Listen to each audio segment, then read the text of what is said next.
नमस्कार, मी सागर राजे. प्रभात पर्व न्यूजवर आपलं सर्वांचं स्वागत करतो. येत्या 20 नोव्हेंबर रोजी विधानसभेच्या निवडणुका होणार आहेत आणि त्या संदर्भात उमेदवारांचा जोरदार प्रचार सुरू आहे. या विधानसभा निवडणुकीच्या पार्श्वभूमीवर प्रकल्पग्रस्त आणि नवी मुंबई उरण पनवेल येथील निवडणुका या संदर्भात आपल्याला बोलायचं आहे आणि यासाठी प्रकल्पग्रस्तांचे नेते राजाराम पाटील साहेब आपल्यासोबत आहेत. खरं म्हणजे जर याविषयी निवडणुकींच्या विषयी जर राजाराम पाटील साहेबांची जर मुलाखत घेतली नाही प्रभात पर्वला तर ती संपूर्ण एक निवडणुकांचा जो विषय आहे ना तो अपूर्ण राहून जाईल असं मला स्वतःला वाटतं. म्हणूनच मुद्दामच मी पाटील साहेबांना आग्रह केला आणि त्यानुसार आपल्याला आज ही चर्चा करायची आणि विषय अर्थातच प्रकल्पग्रस्तांचा आहे. साहेब, तुम्ही पाहताच की आता निवडणुका 20 तारखेला होणार आहेत आणि त्या संदर्भात प्रत्येक उमेदवार आपला प्रचार या ठिकाणी जोरदार करत आहे. अगदी राज्य लेवलला देखील प्रकल्पग्रस्तांचे प्रश्न आता चर्चेत यायला लागलेले आहेत. अगदी मग उद्धव ठाकरे यांनी घेतलेला विषय असो किंवा आदित्य ठाकरे यांनी घेतलेला कोळीवाड्यांचा विषय असो, सीमांकनाचा विषय असो, इव्हन राज ठाकरे यांनी घेतलेला विषय असो, हे विषय आता चर्चेला यायला लागलेला आणि मला तर असं म्हणजे म्हणावं लागेल की कुठेतरी याची सुरुवात म्हणजे आपल्यामार्फत झालेली आहे असं बोलायला हरकत नाही. या सगळ्या गोष्टीकडे तुम्ही एक अभ्यासक म्हणून किंवा प्रकल्पग्रस्तांचे नेते म्हणून या संदर्भाकडे कसं पाहता?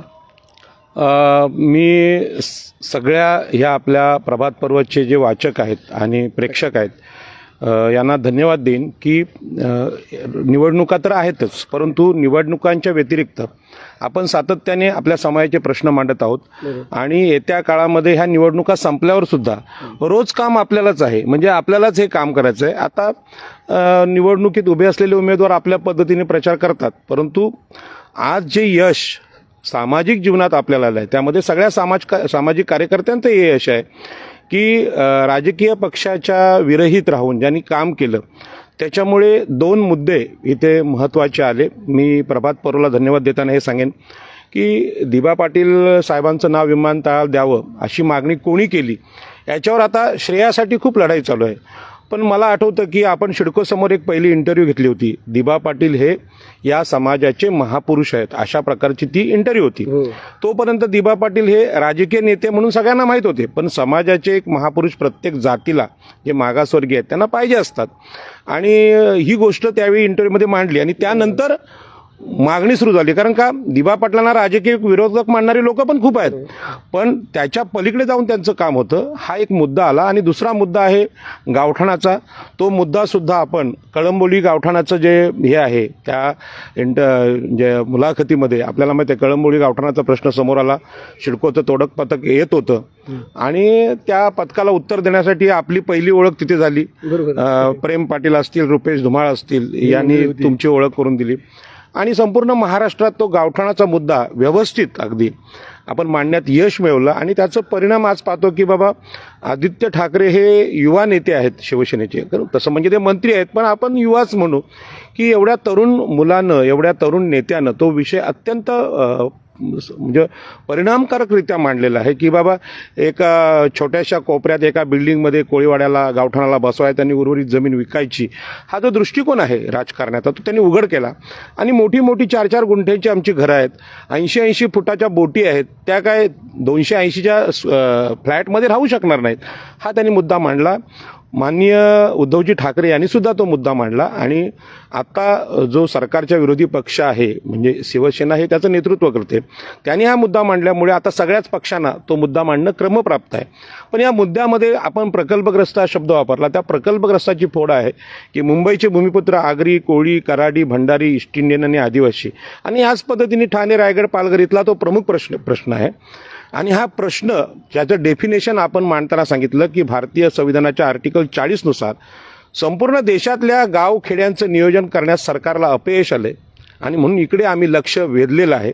विकास याचा अर्थ केवळ पूल रस्ते बनवणं नव्हे तर भारताच्या शेवटच्या नागरिकापर्यंत म्हणजे आदिवासी असतील, SC असतील, ST असतील, OBC असतील यांच्यापर्यंत आम्ही त्यांच्या घराचा, त्यांच्या आरोग्याच्या सुविधा असतील याचा विकास पोचवलाय का, त्यांच्या नजरेत याचं मोजमाप काय याची चर्चा आज समाजात होत नाही आणि म्हणून आपल्याला सातत्याने बोलावं लागतं. मी पुन्हा एकदा आपल्या प्रभात पर्वच्या सगळ्या वाचकांना धन्यवाद देईन की आपण सतत व्हिडिओ लाईक करता, ते 40-50 हजारावर जातात, लाखापर्यंत मुद्द्यांपर्यंत जातात आणि मग शेवटी हे राजकीय नेते निवडणुका आल्या का त्यांना आठवतं की मुद्दे काय घ्यायचे, मग ते असं प्रभात पर्व चॅनल काय बोलतंय, हे काय बोलतंय त्याचा अभ्यास करतात. जनमत हे आता सोशल मीडियावरून सिद्ध होतंय आणि आज वृत्तपत्र वाचणाऱ्यांची संख्या जरी कमी झाली असली तरी सोशल मीडियाला जास्त महत्त्व आलेलं आहे. मग तुम्हाला वाटतं का आपण जी लढाई सुरू केली होती आणि ती खरोखरच राजकीय लोकांना घेणं, तर त्याचा अपरिअर्थ असल्या कारणाने त्यांनी ते मुद्दे घेतले.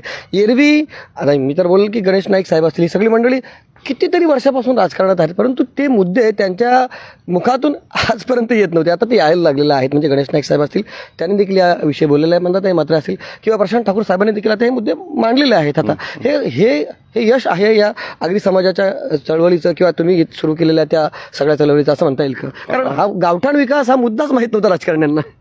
की सुरुवातीला मुंबईच्या गावठाणांना SRA जाहीर झाला त्यावेळी मला आठवतं वरळीला आशिष शेलारांसमोर हा मुद्दा मांडला. त्यानंतर देवेंद्र फडणवीस आणि चंद्रकांत दादांनी तो अधिवेशनात मांडला आणि गावठाण सीमांकन केलं पाहिजे हा मुद्दा मुंबईत पहिल्यांदा आला. त्यानंतर इथल्या भूमिपुत्रांचा प्रश्न म्हणून या प्रश्नावर आदरणीय गणेशजी नाईक यांनी हा विधानसभेत आवाज उठवला, आक्रमकपणे उठवला. यानंतर प्रशांत ठाकूरांनी पण उठवला. तर यामुळे काय झालं की ह्या सगळ्या विकासामध्ये ज्यांनी जमिनी मुंबई, ठाणे, पालघर, रायगड या सगळ्या शहराच्या विकासासाठी दिल्या म्हणजे त्याला आता तुम्ही दिल्या, घेतल्या, अत्याचार केले, जबरदस्तीने घेतल्या, काही म्हणा, पण या सगळ्या प्रकारामध्ये मूळ जे मुंबईचे भूमिपुत्र आहेत, ठाण्याचे भूमिपुत्र आहेत, रायगडचे भूमिपुत्र आहेत, यांचा पण अधिकार आहे. त्यांच्याविषयी कोणी चर्चा करत नव्हतं. त्या चर्चेला तोंड फुटलं. हा या सगळ्या आपल्या लढ्याचा विजय आहे असं मला वाटतं. पण पाटील साहेब, आता निवडणुका आहेत, तर आपला विषय काय की पनवेल, नवी मुंबई, पनवेल, उरणच्या निवडणुका आणि तेथील स्थानिक प्रकल्पग्रस्त हा विषय आहे. आता या ठिकाणी नवी मुंबईमधून ऐरोली विधानसभेमधून या ठिकाणी गणेश नाईक लढत आहेत. तिकडे संदीप नाईक असतील, मंदा म्हात्रे असतील, तिकडे MK मडवी आहे.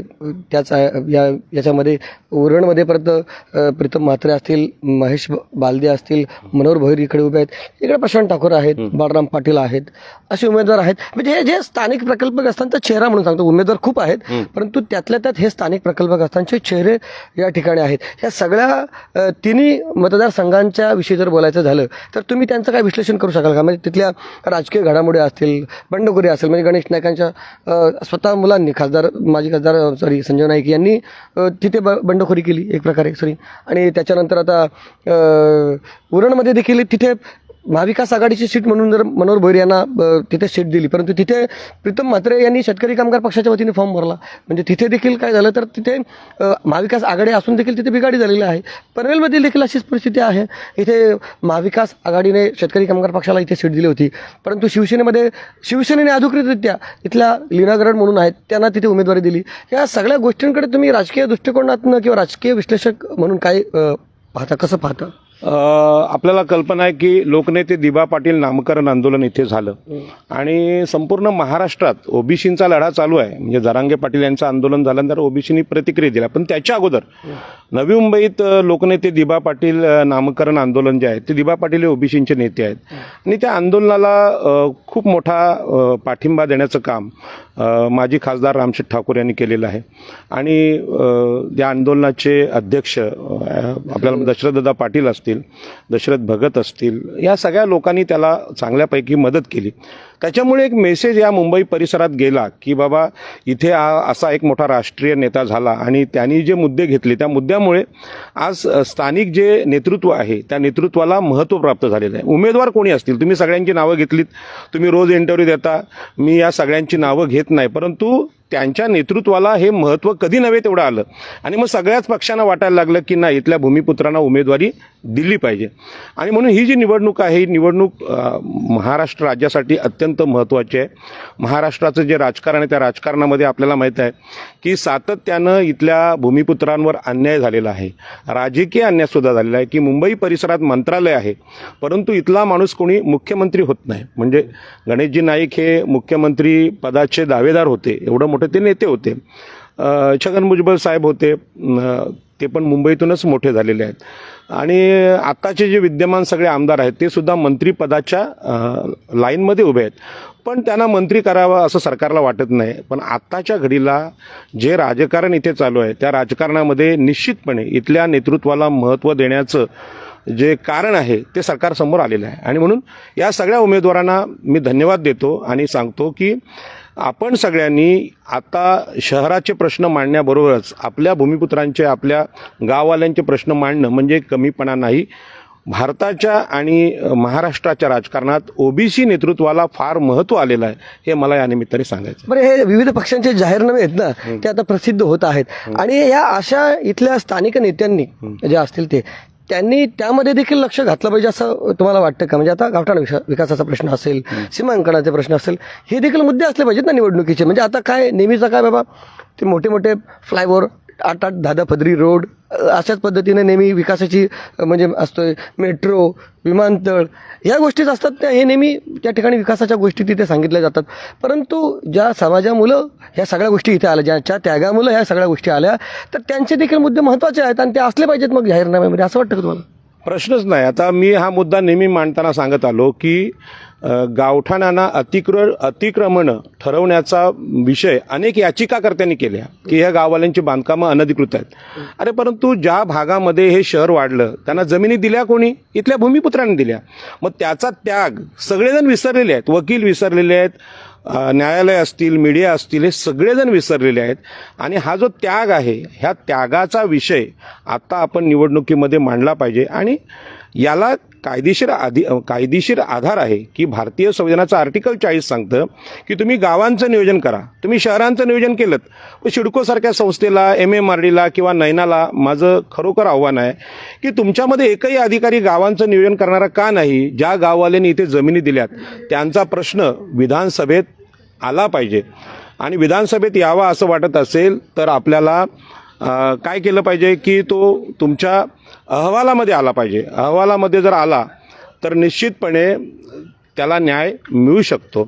पण अनेक लोकांना, आपल्या नेत्यांना न्यूनगंड आहे की आम्ही इथले भूमिपुत्र आहोत, आम्ही तर गावाले आहोत, तर आम्ही हा मुद्दा का मांडायचा? आम्ही शहरातले मुद्दे मांडू, त्यांचं वोटिंग आपल्याला मिळणार नाही, अशा प्रकारचं आहे. प्रत्येकजण गावाला आहे. म्हणजे महाराष्ट्रातला प्रत्येक माणूस जो इथे आला आहे किंवा देशातला आला आहे तो कुठल्या तरी गावातून आला आहे. मग त्यांच्या गावामध्ये शाळा पाहिजे, त्यांच्या गावामध्ये तुम्हाला कॉलेज पाहिजे, त्यांच्या गावामध्ये पाण्याच्या सुविधा पाहिजे. जर देशाने हे जर नियोजन प्रत्येक गावात केलं तर त्याला आपल्याला गाव सोडायची वेळ येणार नाही. पण हा प्रश्न मुंबईतल्या लोकांनी, आगरी कोळ्यांनी मांडला पाहिजे. याचं कारण मी पुन्हा एकदा सांगतो की या देशाला कुळ कायदा देण्याचं काम डॉक्टर बाबासाहेब आंबेडकर, नारायण नागो पाटील यांनी केलं. सिडको विरुद्ध पुनर्वसनाचा कायदा सुद्धा लोकनेते दिबा पाटलांनी मांडला. सेज विरुद्ध दत्ता पाटील लढले. आज सेजसाठी आपल्या जमिनी गेल्यात, त्या जमिनी तशाच रिकाम्या आहेत आणि कुऱ्हाड मात्र गावावर कोसळली जाते. गावाच्या जमिनी मालकीने द्यायच्या की भाड्याने द्यायच्या या प्रश्नावर वाद चालू आहे. त्या मालकीनीच दिल्या पाहिजे, ते मालकच आहेत, वादच नाहीत. पण हे मुद्दे निवडणूक प्रचारात येत नाहीत, हे आपलं दुःख आहे. बरं, अजून महत्त्वाचे मुद्दे जेव्हा स्थानिक उमेदवार उभे असतात तेव्हा त्यांच्यासोबत विरोधात कोणतरी बाकीचे असतात ना, प्लीज इकडे थोडा उजेड आहे ना, इकडे असं राहिलं बरं इथे. तर म्हणजे इथे नेहमीच असा एक संघर्ष होताना दिसतो की बाबा हा गाववाला, हा बाहेरचा. आजच्या या काळामध्ये असा भेद होणे योग्य आहे का अयोग्य आहे? कारण काय, शेवटी इथे विकासाची कामं ही देखील झालेली आहेत आणि ती देखील महत्त्वाची आहेत. मग असं असेल तर मग आता स्थानिक, बाहेरचा किंवा गाववाला असे दोन जे गट पडतात ते कितपत योग्य आहे? की ती फक्त पॉलिटिकलच एक प्रकारे म्हणजे स्वार्थासाठी केले जातात, की त्याच्या मागे खरोखर तुम्हाला असं वाटतं का काहीतरी म्हणजे डेप्थ आहे आणि ते गरजेचं आहे? नाही, आता कसं आहे की गावाला बाहेरचा जो विषय आलेला आहे तो विषय नैसर्गिक आहे की भूमिपुत्रांवर सातत्याने अन्याय झालेला आहे. आता नैनामध्ये पण सांगतो तुम्हाला की नैनामध्ये 60% जमीन शासनाची आणि 40% शेतकऱ्यांची. हे करत असताना भूसंपादन कायदा लावलेलाच नाही. ते म्हणजे मी नेहमी उदाहरण देतो की 100 रुपये माझ्या खिशात आहेत, शासन म्हणते त्यातलं 60% माझे, 40% तुमचे. ही अशी फसवणूक सिडकोच्या काळात पण झाली. म्हणजे 100% जमिनी दिल्या, त्यामध्ये 12.5% दिले म्हणजे पुनर्वसन नाही, त्यांचे व्यवसाय, त्यांची गावठाणं हे मिळालेले नाहीत. तर गाववाले किंवा भूमिपुत्र यांच्या अधिकारांचा जो विषय आहे तो अधिकारांचा विषय अत्यंत महत्त्वाचाच आहे, तो आला पाहिजे. आता प्रश्न असा झालेला आहे की शहरातल्या लोकांचा गैरसमज झाला आहे की इथल्या ग्रामस्थांना खूप पैसा आला आहे, खूप श्रीमंत झालेत, तर नाही त्यांचा डिस्टर्ब होते मला. तर काय होतं की त्यांच्याबद्दल गैरसमज झालेला आहे. तो हा गैरसमज काय आहे की हे गावाले कोणीतरी भांडखोर लोक आहेत, कोणीतरी आक्रमक आहेत, विकासाचे विरोधक आहेत. ते विकासाचे विरोधक नाहीत. ह्या सगळ्या मुंबई शहर वाढलंय, महामुंबई शहर वाढलंय, ते कोणाच्या तरी त्यागामुळे वाढले. त्यागामुळे वाढले ही भावना इथले भूमिपुत्र शहरातल्या लोकांपर्यंत पोहोचू शकलेले नाहीत. आता हा जो त्याग आहे, हा त्याग कसा आहे की एखाद्या भागात तुम्ही गेलात, नवीन वस्ती झाली, तर त्या वस्तीला सुरक्षित वातावरण देणं हे काम तिथल्या भूमिपुत्रांचं असतं. इथल्या लोकांची जी कल्चर आहे ती मातृसत्ताक आहे, म्हणजे स्त्री प्रधान आहे. स्त्रिया इथल्या घरांचे प्रमुख आहेत. म्हणजे सगळ्यात महत्त्वाचा बाहेरचा माणूस जेव्हा येतो आपल्या परिवारासहित, त्याला तो कामावर गेल्यानंतर त्याला धोका असतो, आपल्या घरातली स्त्री सुरक्षित आहे की नाही. इथे स्त्री प्रधान असल्यामुळे इथं वातावरणच असं आहे की रात्री 3 वाजता जरी महिला आली तर तिच्यावर काय अन्याय अत्याचार होण्याची काही चिन्ह नाही. ही कौटुंबिक सुरक्षा या भागातल्या 2500 वर्षांच्या एकविरेच्या मातृसत्ताक संस्कृतीने दिली. लग्नामध्ये हुंडा घ्यायचा नसतो. मुलीला आपल्या देवापेक्षा जास्त सन्मान देणारा इथला समाज आहे. डोक्यावर घेणारा समाज आहे. मुलीच्या जन्माचं स्वागत करणारा समाज आहे. इथल्या विधवा लग्न लावतात. ही जी सुसंस्कृत संस्कृती आहे इथली, ही संस्कृती कॉलनीमध्ये पोहोचलेली नाही. त्यामुळे लोकांना असं वाटतं की एखादा टॉवर झाला, एखादा आधुनिक शहर झालं म्हणजे विकास काय, किंवा ब्रिज म्हणजे विकास आहे का. विकास तो नाही. मानवी विकास हा त्याच्या जीवनमूल्यावरून ठरवला जातो. आणि यानुसार इथले जे गाव आले ते अत्यंत प्रगल्भ आहेत. आगरी, कोळी, कराड हे प्रगल्भ. ही भूमिका लोकांपर्यंत गेली नाही. आता प्रश्न असा आहे की या सगळ्या शहराच्या वाढीमध्ये तुम्ही मुंबईच्या उमेदवाऱ्या पाहिल्यात तर भूमिपुत्रांना उमेदवारीच नाही. प्रमुख राजकीय पक्षांनी आगरी, कोळी, कराड्यांना उमेदवारीच दिली नाही. त्यांचं लोकशाहीतलं अस्तित्व संपवलंय. अगोदरच त्यांची गावठाणं अनधिकृत तुम्ही ठरवलीत. त्याला SRA किंवा क्लस्टर लावायचा प्रयत्न होतोय. मुंबईचा जो आता हे निघालाय, आदेश निघालाय, तो त्याला क्लस्टर लावायचा आहे. नवी मुंबईला तुम्ही भाडे करार करताय, त्यांना सांगताय की तुम्हाला आमचा SRA पद्धतीने तुमचा विकास करू. यामुळे इथला भूमिपुत्र चिडणार, रागावणार आणि संघर्ष करणं हे इथल्या लोकांचं वैशिष्ट्य आहे. तो संघर्ष हा मानवी हक्कांसाठी आहे. त्या संघर्षामध्ये आपल्याला माहित आहे छत्रपती शिवाजी महाराजांच्या आरमारापासून इंग्रज, पोर्तुगीज यांच्याशी त्यांचे लढे झालेत. तर मग देशांतर्गत लोक अन्याय करत असतील तर ते बोलणार. माझं हे म्हणणं आहे की आपल्या देशामध्ये बहुसंख्य OBC आहेत, SC आहेत, ST आहेत. त्यांना राजकीय नेतृत्व मिळालं पाहिजे हे आपल्या संविधानाने सांगितलेलं आहे. मग त्यांचं राजकीय नेतृत्व त्यांना भेटलं पाहिजे, त्यांचा अधिकार आहे. पण हे न करता आता शहरी भागामध्ये जास्त पैसा, या महानगरपालिका श्रीमंत आहेत म्हणून इथली आमदारकी आम्हालाच पाहिजे, इथली खासदारकी आम्हालाच पाहिजे, हे चुकीचं वातावरण देशात झालंय. आणि मी इथल्या भूमिपुत्रांना पण सांगेन की तुम्ही चुकलेला आहात. तुम्ही ठाण्याची खासदारकी जी खरं म्हणजे आपल्या कुठल्या तरी आगरी कोळ्यांकडे पाहिजे होती ती नरेश म्हस्केकडे गेली. आपल्या उत्तर रायगडची जी खासदारकी आहे श्रीरंग बारणेंची, ती खरं म्हणजे इथल्या पनवेल उरणच्या भूमिपुत्रांना नेतृत्व देणारी पाहिजे. हा नेतृत्व हा प्रतिनिधित्वाचा विषय आहे. हा काय राज्य करण्याचा किंवा मजा करण्याचा विषय नाही. या अर्थाने भूमिपुत्रांना नेतृत्व भेटलं पाहिजे. आणि त्यांचा विकास म्हणजे काय, तर त्यांचा विकास आता सांगावं लागेल की तुमचे ब्रिज, तुमचे मेट्रो, तुमचं हे सगळं असेल. यामध्ये इथली जी हजारो वर्षांची जलवाहतूक आहे, म्हणजे होड्यातून होणारी वाहतूक आहे, त्याचा कधी विचार केलात का तुम्ही? मी नितीन गडकरी साहेबांना विनंती करतो की तुम्ही ब्रिज बांधले, सगळं केलं, मग छत्रपती शिवाजी महाराजांच्या आरमार जे इथं होतं त्या आरमाराने हा पूर्ण कोकण किनारा आणि जगभर जोडले होतो आपण, त्याचा विचार तुम्ही काय केलात? म्हणजे त्यांनी काय आता रिक्षा चालवायची का? कामोट्यातले जे आमचे रिक्षावाले आहेत त्यांची ती खंत आहे की आम्ही रिक्षा चालवायची का? म्हणजे आम्हाला जर जलवाहतूक हा आंतरराष्ट्रीय स्वरूपाचा व्यवसाय आहे तर त्या JNPTमध्ये 50% आमचा वाटा असला पाहिजे, बंदरांमध्ये वाटा असला पाहिजे. तर ते सगळं संपत चालल्यामुळे ही अस्वस्थता आहे. म्हणून भूमिपुत्रांचे प्रश्न कोणी मांडायचे तर भूमिपुत्रांनी मांडले पाहिजे. त्याचं कारण असं आहे की डॉक्टर बाबासाहेब आंबेडकर महात्मा गांधींना म्हणाले होते, महात्मा गांधींनी सांगितलं की मी पण हरिजनांचा नेता आहे. हरिजनांचा म्हणजे अतिशूद्रांचा, शूद्रांचा. तेव्हा बाबासाहेब म्हणाले एक दिवस हरिजन म्हणून जगून बघा, त्यांचं दुःख आहे ते तुम्हाला समजेल, नंतर तुम्ही नेतृत्व करा. तसं मच्छीमारांचं दुःख आज काय आहे? आमच्या हातातून JNPT बंदर गेलंय, तिथे मध्ये एकही जहाज आमचं नाही. त्यामध्ये उलाढाल जी कोट्यावधींची आहे त्यामध्ये 50% वाटा आमचा असला पाहिजे, कारण समुद्र आमचा आहे. आणि छत्रपती शिवाजी महाराजांनी ते सांगितलंय ज्याच्या आरमार त्याचा समुद्र. पण ह्यामध्ये आमचा वाटा राहिलाय का? हे सगळे प्रश्न आपले नेते मांडत नाहीत. माझी तरुणांना विनंती आहे की निवडणूक ही आनंददायी झाली पाहिजे. भगवान बुद्धांचं वचन देऊन सांगतोय की आपल्याला ज्या ठिकाणी जायचं आहे, समजा दिल्लीला जायचं आहे तर दिल्लीला जायला आपण रेल्वे वापरू शकतो, विमान वापरू शकतो, कारने जाऊ शकतो. दिल्लीला पोहोचायचं आहे कुठलाही तुम्ही प्रवासाचं साधन वापरू शकता. पण तो जो प्रवास आहे हा प्रवास आनंददायी झाला पाहिजे. ह्या निवडणुकीत इथल्या भूमिपुत्रांचे मुद्दे सखोलपणे आले पाहिजेत. ते जर आले नाहीत तरी निवडणूक म्हणजे लोकशाहीचा जो उत्सव आहे तो उत्सव फुकट जाणार आहे. आणि म्हणून रोज बोला, रोज मुद्दे आले पाहिजे. आम्ही सगळ्यांवर प्रेम करतो, आमचा कुणीही शत्रू नाही. आगरी कोळ्यांनी सगळ्या जगाशी मैत्री केली, जगाला स्वीकारलं, म्हणून महामुंबई हे शहर वाढलेलं आहे. त्याच्यामुळे कुठल्याही बाहेरून आलेल्या लोकांनी आम्हाला शत्रू मानू नये. परंतु तुम्ही जर इथल्या लोकांवरचा अन्याय दाबत असाल, त्यांना बोलण्याची संधी नाकारत असाल, त्यांना नेतृत्व नाकारत असाल, तर निश्चितपणे 2500 वर्षात इंग्रज, पोर्तुगीज, मोघल या सगळ्या राज्यकर्त्यांच्या विरुद्ध आम्ही लढलोय आणि आमचं अस्तित्व ठेवलंय. आमची गावं आम्ही तोडू दिली नाही. या अस्तित्वाचा संघर्ष होणार. आणि ही जी निवडणूक आहे 2024ची ही विधानसभा, ही आदर्श निवडणूक आहे. या निवडणुकीमध्ये आपण पनवेलमध्ये पाहिलं, आमचे किरण पाटील आहेत, त्या किरण पाटलांनी गावठाण विकास संस्थेच्या मार्फत चर्चा ठेवली. त्यामध्ये प्रशांत ठाकूर आणि बाळाराम पाटील एकत्र आले, चर्चा झाली. म्हणजे विधानसभेत आमचे आमदार काय चर्चा करतील ते लोकांनी एकत्र येऊन चर्चा घडून आणली. लोकशाहीचं ते आदर्श रूप आहे. मी आपल्या सगळ्या आमदारांना विनंती करेन की तुम्ही काही ठिकाणी 4-5 पत्रकारांना बोलवा आणि सगळे आमदार एकत्र या, आपापल्या भूमिका समोरासमोर मांडा. कारण विधानसभेत शेवटी तुम्ही एकत्र केलं, आता मांडायला काय हरकत आहे, लोकांना साक्षीदार करा. अशा पद्धतीची ही खेळीमेळीच्या वातावरणात निवडणुकीत झाली पाहिजे असं मला वाटतं.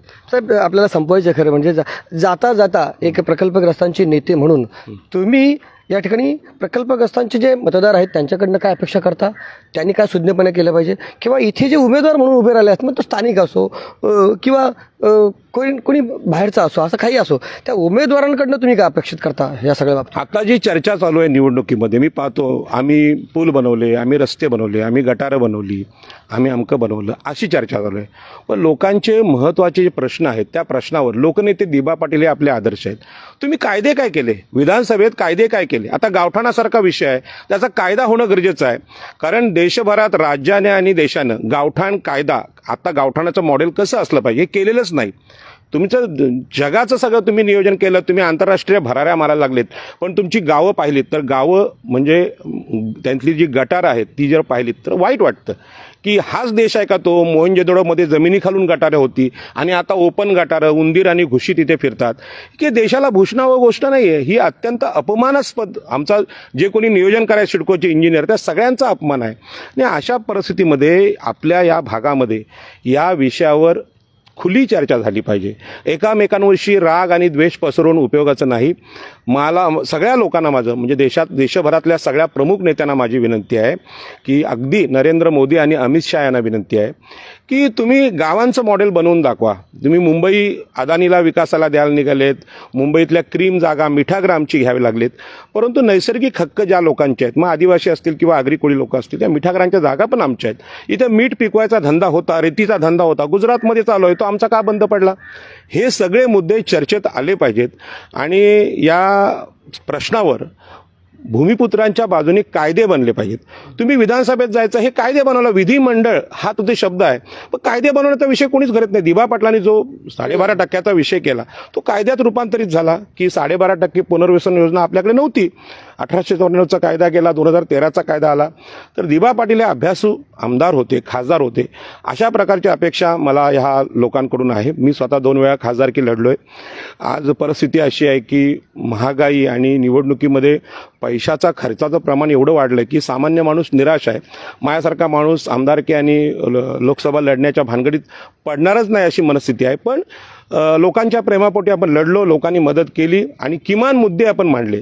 तर या परिस्थितीमध्ये माझी सगळ्या लोकांना विनंती आहे की तुमच्याकडे पैसा आहे, मीडिया आहे, लोकांच्या प्रश्नावर चर्चा झाली पाहिजे. आणि हे जे कोणी आमदार आता विधानसभेत चाललेत त्यांनी तिथे जाऊन कायदे केले पाहिजेत. त्यातले पाण्याचा प्रश्न आजही आहे. म्हणजे आणि तुम्ही कितीही वल्गना केल्या तरी खेड्यामध्ये पाण्याचा प्रश्न आहे, मुंबईसारख्या शहरामध्ये पाण्याचा प्रश्न आहे, आरोग्याचे प्रश्न आहेत. तुमचं शहरांचं नियोजन चुकलेलं आहे, निसर्गाच्या विरोधी तुम्ही चाललाय, तापमान खूप वाढायला लागले आणि या सगळ्या परिस्थितीचं प्रतिबिंब या निवडणुकीत पडलं पाहिजे अशी माझी अपेक्षा आहे. आणि सगळ्या उमेदवारांना म्हणजे भूमिपुत्र असतील, परप्रांतीय असतील, यांना मी सगळ्यांना शुभेच्छा देतो. हा देश आपला आहे, त्या देशामध्ये संविधान आहे. एक लक्षात घ्या की या परिसरामध्ये आदिवासी उमेदवार किती आहेत, ओबीसी उमेदवार किती आहेत, त्यांची संख्या किती, एससी किती आहेत, एसटी किती आहेत. ज्या मनुस्मृतीने ह्या लोकांना नेतृत्व नाकारलं, मोठ्या मनाने त्यांना नेतृत्व दिलं पाहिजे. आम्ही राज्यकर्ते होतो, आम्ही राज्यकर्ती जात आहोत म्हणून ब्राह्मण, क्षत्रिय, वैश्य हेच जर राज्य करणार असतील तर संविधानिक जे समतेचं परिवर्तन आहे ते आता परिवर्तन होत नाही. आणि म्हणून माझी अपेक्षा आहे की आता हे जे वाद चालू आहेत बेलापूरमध्ये की मंदाताई म्हात्रे आहेत आणि संदीप नाईक आहेत, हे आता एकामेकांशी लढत आहेत. तर मला असं वाटतं की संदीप नाईकांसारखे उमदे उमेदवार आहेत किंवा मंदाताई या सिनियर उमेदवार आहेत, म्हणजे त्यांना विधानसभेचा अनुभव खूप आहे, यांनी लोकसभा पण लढली पाहिजे. आपापसात घरात किती भांडायचं, लोकसभा लढली पाहिजे ना. माझ्यासारखा गरीब माणूस जर लढू शकतो तर तुम्ही माझ्यापेक्षा हजारपट मोठे आहात. माझी अपेक्षा आहे की दिल्लीमध्ये सुद्धा तुम्ही बोललं पाहिजे की भांडणं मिटवायची असतील तर लोकसभा आहे, विधानसभा आहे, जिल्हा परिषद आहे, महानगरपालिका आहेत, अशा अनेक निवडणुका आहेत. शक्यतो स्थानिक भूमिपुत्रांमध्ये असे वाद होऊ नये अशी अपेक्षा आहे. आणि तुम्हाला जग मोकळं आहे, तुम्ही अमेरिकेत जाऊन इंग्लंडमध्ये जाऊन सुद्धा लोकशाही पद्धतीने लढू शकता. अनेक राष्ट्रीय मुद्दे आहेत, तर ही भांडणं कमी व्हावी आणि ह्या निवडणुका भांडण न होता अतिशय सुखाने आणि चांगल्या व्हाव्या. वैचारिक चर्चा झाली पाहिजे. मला कल्पना आहे की या प्रभात बरोबर आपण सगळेच मुद्दे नाही मांडू शकत, परंतु हे जे मुद्दे आहेत, दिबा पाटलांचं नामकरण ह्या विमानतळ झालं पाहिजे आणि त्या विमानतळामध्ये प्रकल्पग्रस्तांचं पुनर्वसन फसलेलं आहे. आज तुम्ही सिडको समोर पाहिलं असेल की किरण केणी जवळजवळ महिनाभर तिथे बसलेले आहेत. मग तो प्रश्न प्रलंबित असताना ह्याचा विकास झाला आम्ही मानायचं कसं? नाही म्हणू शकत. मग त्या उपोषणकर्त्यांना जाऊन भेटलं पाहिजे सिडको समोरच्या लोकांना. आणि असे जे मुद्दे आहेत, विमानतळामधलं मच्छीमारांचं पुनर्वसन बाकी आहे आणि प्रकल्पग्रस्तांचं 12.5% सुद्धा पुनर्वसन झालेलं नाही. अशा परिस्थितीमध्ये दिबा पाटलांचा मुख्य मुद्दा आहे प्रकल्पग्रस्तांचं पुनर्वसन. हा कॅरिडॉरमध्ये बाकी आहे, हा तुमच्या शहर नियोजनामध्ये बाकी आहे, मुंबईमध्ये बाकी आहे. हा मुद्दा चर्चेला आला पाहिजे. मी पुन्हा एकदा धन्यवाद देईन की आदित्य ठाकरे आणि उद्धवजी ठाकरे यांनी हा मुद्दा घेतला. त्याच्या अगोदर देवेंद्र फडणवीस आणि आशिष शेलार आणि चंद्रकांत दादा यांनी सीमांकनाचा ठराव घेतला. 12 कुलवडीचं सीमांकन झालं, पण नंतर आता एकनाथ शिंदेने तिथे क्लस्टर लावायचा जो प्रयत्न केलेला आहे हा भूमिपुत्रांवरचा अन्याय आहे. आणि निवडणुकीचा हा मुद्दा बनवल्याबद्दल सगळ्या प्रभात पर्वच्या वाचकांचा आणि सगळे आमचे कार्यकर्ते, विकास पाटील असतील, किरण पाटील असतील किंवा मुंबईतले सगळे कार्यकर्ते असतील, जयेश आकरे असतील, या सगळ्या लोकांना मी धन्यवाद देतो. आपल्या सगळ्यांच्या कष्टातून, कोळीवाड्यांच्या लोकवर्गणीतून खास करून उल्लेख करतो. उमेदवारांकडे प्रचंड पैसा आहे, 100, 200 कोटीच्या आज चर्चा चालू आहेत, पण ज्यांनी 10 रुपये 100 रुपये वर्गणी दिली, आम्हाला मानधन दिलं, ह्या सगळ्यांचा कृतज्ञतापूर्वक उल्लेख करतो. लोकशाही वाचवण्यासाठी रोज बोलत चला, रोज मुद्दे काढत चला. धन्यवाद. ओके, तर आपल्यासोबत होते प्रकल्पग्रस्तांचे नेते राजाराम पाटील साहेब. आगामी म्हणजे अर्थातच 20 तारखेला ज्या विधानसभेच्या निवडणुका होणार आहेत त्या पार्श्वभूमीवर नवी मुंबई, उरण, पनवेल या संदर्भातले जे प्रकल्पग्रस्तांचे प्रश्न आहेत आणि तेथील उमेदवारांची काय भूमिका असली पाहिजे, मतदारांची काय भूमिका असली पाहिजे, सामाजिक कार्यकर्त्यांची काय भूमिका असली पाहिजे, याविषयी सविस्तर चर्चा त्यांनी केलेली आहे. ही चर्चा ऐकल्यानंतर तुम्हाला काय वाटतं त्याबाबतची तुमची प्रतिक्रिया अवश्य नोंदवा. व्हिडिओ जर्नलिस्ट यासिन खानसह सागर राजे, प्रभात पर्व न्यूज करता खारघर. धन्यवाद.